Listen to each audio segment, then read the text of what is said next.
Because I feel like oftentimes us as men, we don't have like deep friendships. Like we have friendships, we got bros. I go to, if I call my bro up and I want to go to the bar or whatever, or go chill, we'll go hang out and and talk. But we'll talk about sports. We're not going to really dive too deep into like how I'm feeling, how he's feeling, that kind of thing. How do you feel like men can cultivate deeper relationships, and why is that important in the context of like suicidal ideation, suicidality?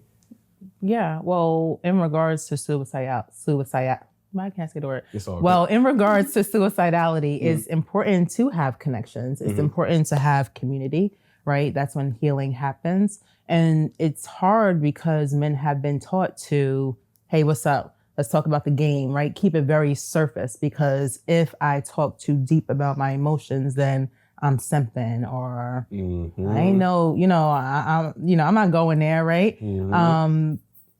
But we can ask deeper questions. If we truly want to be able to establish relationships, then we will start getting curious about exploring, deepening our connections that we have. Right. And that starts by just asking questions. Right. People go so much off assumptions. Yeah. And if I do this, they're going to, like, you played out the whole story. I want to know what the fact is of that story. So one of the things that I always ask my clients, or I ask people, that what are the facts?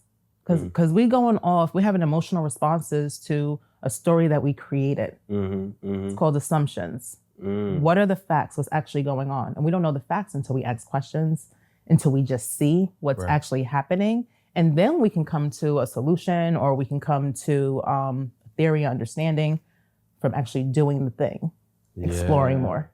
So you're saying for us to build deeper relationships with other men, we got to just have deeper conversations. You have to have deeper conversations. Right. And if you're watching this, then it's really important for you to make a commitment, right? Because with awareness, we have opportunity to modify our behaviors. Right. So we're not just watching this to watch this, but we're watching this to gain knowledge, to implement change, and really be able to do something different, change the narrative the narrative that has always been, right? So I think that it's really important for us to be able to ask questions.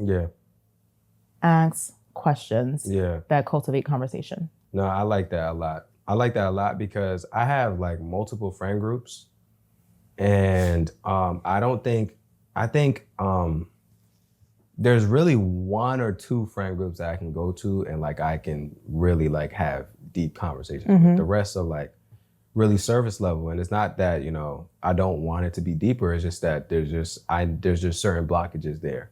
But with the groups that we have deep conversations in, it's because like we'll start with one conversation about something, and then everybody will see like how people respond, and then it creates like you talked about earlier with the to-do list, but it creates something like a momentum where it's like, okay, cool. I can actually have these conversations in here because we just talked about his son crying about his girl the other day, and nobody was like laughing at him or anything. So I can actually come in here and talk about being depressed because I know nobody's gonna feel some type of way. Unfortunately, what ends up happening though is certain conversations are brought up in groups, and what will happen is there will be an adverse reaction or like a negative response. So like, let's say I bring up, man, I just went through depression, and somebody in the group is like, man, you pussy. Like now I'm like, oh hell, I'm never bringing this up. But then also other people in that group see that and they're like, oh yeah, this is not a space where I can feel comfortable.